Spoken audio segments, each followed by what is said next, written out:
What's up everybody, it's your host Kurt Dragoon, and in today's video guys I'm going to be looking at the attacking method Stoned Hobo, and in particular I'm going to be watching it in this one ward. There's going to be enough attacks here to showcase on this attacking method, and right now we're going to get started right here with ARAN, because I know these videos will run a little long. These attacking methods usually take a lot of your time, a lot of the clock, so they're going to probably be close to 3 minutes every time. It's not a really fast attack.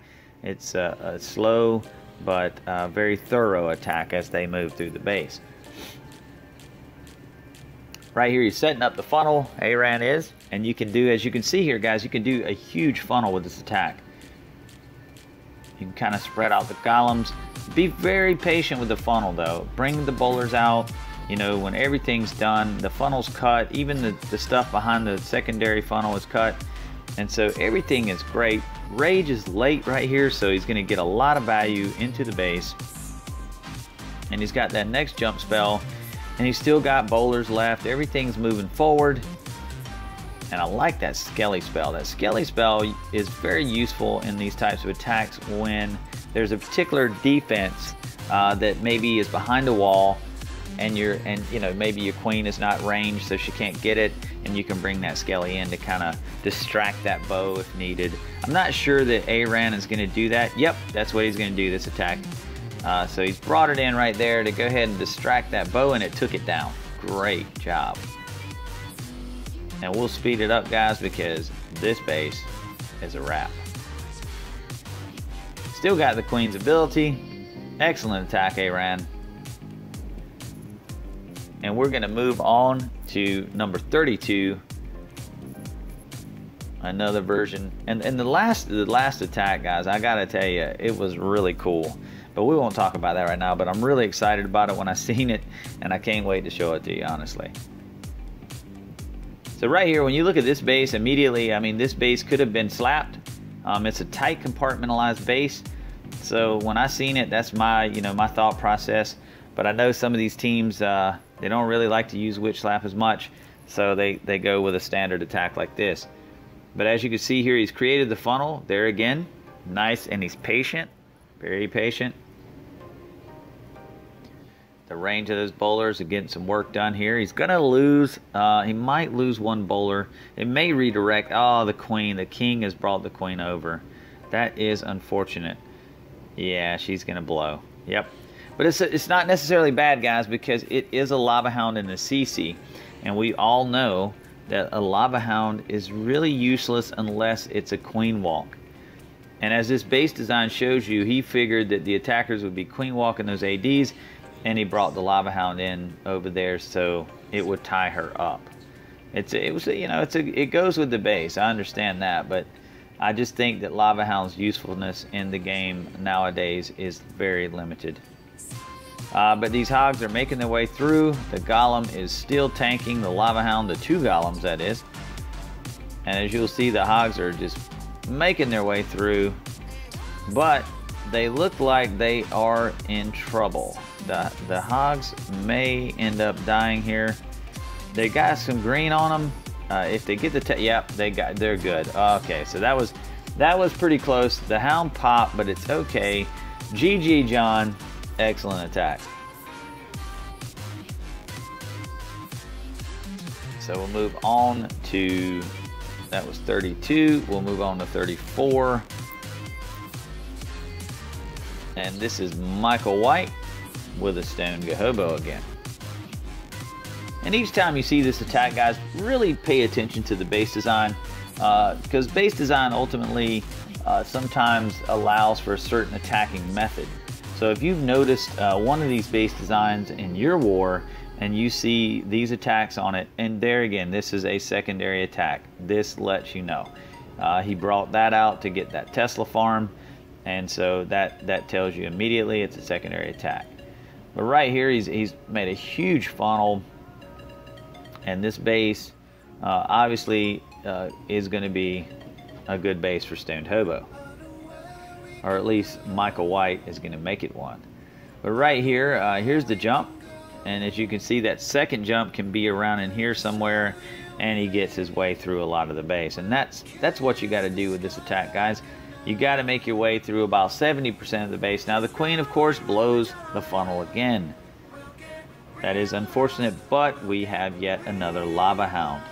So the lava hounds really don't pose much of a threat here, but now that the hound is popped, that becomes unfortunate. Now his queen phase, I was going to say, Michael pushed the limit on that.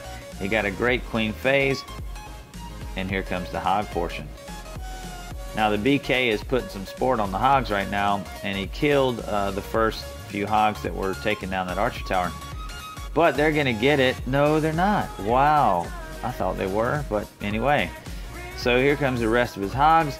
Last defense is going down, and it's a matter of cleanup. Now the BK is going to go down stubbornly, but nonetheless go down. Great job, Michael White. Excellent attack. I really like that one. And guys, a lot of the back ends of these attacks, I'm going to tell you, unfortunately, are by feel. You have to pay attention to your kill squad as they're going through the base. See where the need is. Now you can think about it, obviously, and plan it out. But sometimes the game dynamics just doesn't give you what you think was going to happen. And I know every time I've used this attack, I just kind of make a plan for both sides of the base on deployment of the hogs. And I just watch and see where my kill squad goes. And as they move through, you bring in supporting hogs to support your push into the base. So right here, it's great. The golems are redirecting quite nicely. Now these wizards are going to go down. They are not going to survive. Bowlers funneled in, and queen perfectly. Lovely queen, thank you. Now stay in it, queen. Don't get distracted. Don't get distracted. Go back in. There you go. Good girl. She's going in the pocket, guys. Now right here, as you can see, there's a lot left on the upper side over there. And let's see where Juggernaughty decides to bring in his hogs. Oh man, the queen is taking a beating. And so he's elected to save his queen here. Had to phase her. But he's brought in the hogs to keep her on cleanup. There's a lot of base over there to clean up. And she can just peck away, you know, with nothing shooting at her. He's got this heal right here. He's going to juice these hogs up pretty soon. There you go. And they're all happy now. Their hammers are brand new again. And they're just swinging them away. So as you can see, that's all he needed to get through the rest of this base. And it will be a wrap. Great job, Juggernaughty. Excellent attack, brother. And now, guys, for my last attack, I'm telling you, I'm going to show you something I have not seen. This is the first time I've seen it. And it is not a stoned hobo, because we have seen them many times.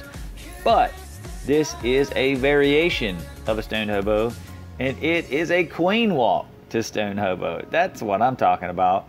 Never in my life have I seen this. Obviously, there's only 5 hogs, guys, so it's barely a hobo there, but it is technically a stoned hobo. So right here, let's take a look and see how, I think that's C's Teddy or A's to At's to at Teddy. I don't know. Teddy, there you go. So right here, here's the queen walk. And I just want to see this. And I don't know how beautiful this is, guys. I watched the troop comp. I clicked on it, seen it. It could be rough, it could be devastating, but one thing it is different, and I wanted to show you guys. So right here, he's made it through the ADs. Now, I'm not sure if he lost a healer, but we'll see. And most of the time you see this attacking method, guys, you will see a shattered or cold-blooded entry instead of a stoned. And so, this is wild to me. Very wild. So he's coming in with phase 2 right now with the golems. And this is a secondary hit because he knew where that Tesla was. And let's just watch this funnel being made. Very nice. Now these wizards are going to get that cannon. Oh, the hogs are going to get the cannon. Nice, nice. Now he's got 2 hogs out there just doing some work right now. but that's kind of made him only have 3 hogs left. The queen is finally done with the lava hound. He didn't even use a poison at all. Nice patience here on this funnel. This base had a really funky funnel, and Teddy was very patient. Now his golems obviously are a little worse for wear, but that's okay because now everything is going in the core. He has 2 rages here, so he's not planning on really messing with anything for his hogs. Every bit of these spells are for his kill squad.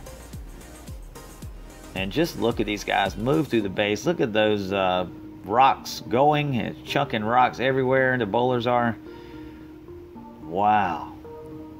This is a great attack. This could be a thing, guys. You are witnessing a new thing here. I might end up having to make a video just on this attacking method. Let's see if it is viable. Because I'm telling you about what I'm seeing, it is very devastating. The hogs are just a thought in this, not necessarily the main component. But right now, as you can see, this base is done. So my question, at the end of this attack here, guys, you know, say this last attack, Queen Walk to Stone Hobo versus Stone Hobo, which one's more effective? Now we've seen obviously that Stone Hobo is effective. It rolls through the bases, it just does really well. But watching this attack, my goodness, that was very devastating by Teddy. So what do you guys think in the comments? Do you guys think we need to try to get a video on this attacking method in and of itself so that you can see it work a little bit more? Or do you think Stone Hobo is better? Let me know in the comments what you think, guys. I really appreciate you guys supporting me. And with that being said, I am out of here.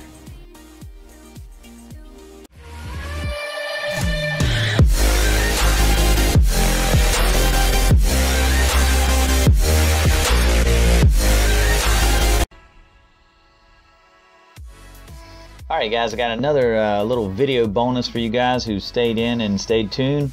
I like to slide these in on a false ending from time to time just to keep you guys on your toes. So let's go in. You guys keep me on my toes. I'm going to keep you on your toes. And I know, alright, so we're at the attack here, and I know you guys are going, Dragoon, this is a witch slap, man. What's so special about a witch slap? Well, in these video extras, I just want to bring to you something I found interesting about the attack. Number one, as you look at the troop comp, there's 2 golems in this slap, so it's kind of like a bow witch in a way, with all that tanking.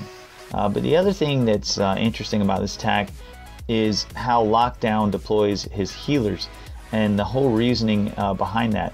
So when you look at this base, it's not a typical witch slap base either. This base is definitely kind of strange for slap.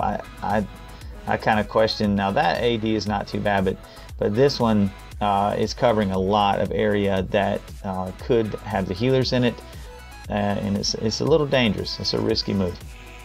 So let's take a look at this, and I find it really interesting, and we're going to see why Lockdown does this.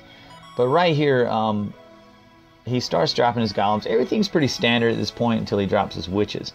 Now he drops his witches and there's no healers on him, and I'm like, okay, what are you doing, Lockdown? Where's the healers, bud? But one of the main problems of witch slap, and you guys have heard me say this in the past, is the healer jump to the golems, and then the healers get shredded. So then your witches are out there trying to do their thing, but you know, ultimately they're going to get faded because they just can't take all the DPS on them. But once his golems redirect, here comes the healer. See, now you've seen the healers on the one side, and oh, well, he's got a healer on the bowlers and he's got a healer on the witches. That was interesting. But now he dropped those late so that they would not redirect and go to the golems. So it's kind of cool, interesting. But he dropped that one on the bowlers because they're safe right now. There's no air defense until right now, which that healer is going to die. But, you know, he's sustained his golem a little bit longer, and that's a good thing. So it's going to tank the queen a little bit longer and get her through the rest of these defenses. And I just love this attack. It was a great attack. Being patient as an attacker sometimes is a great thing. And I know I know we all get nervous sometimes during an attack and maybe, you know, rush a spell or rush a troop. But really and truly, sometimes you just need to be patient. Allow the attack to progress. Pay attention to your core shot. And when they need assistance, try to assist them if you can. Like if there's a skelly spell or something in the spell composition. But right here, Lockdown does not have that. So I think I would have carried one. I prefer in my slaps and other variations, I prefer carrying a max skelly in the CC and carry a poison for the CC troops. The skelly is just to help out on any defense that's tearing up your core shot, and it really pays big dividends in the end. But anyway, guys, I'm going to speed it up because this base is a wrap. Hope you enjoyed this little video extra. Maybe it'll give you a little tidbit or something to think about next time you use this attacking method.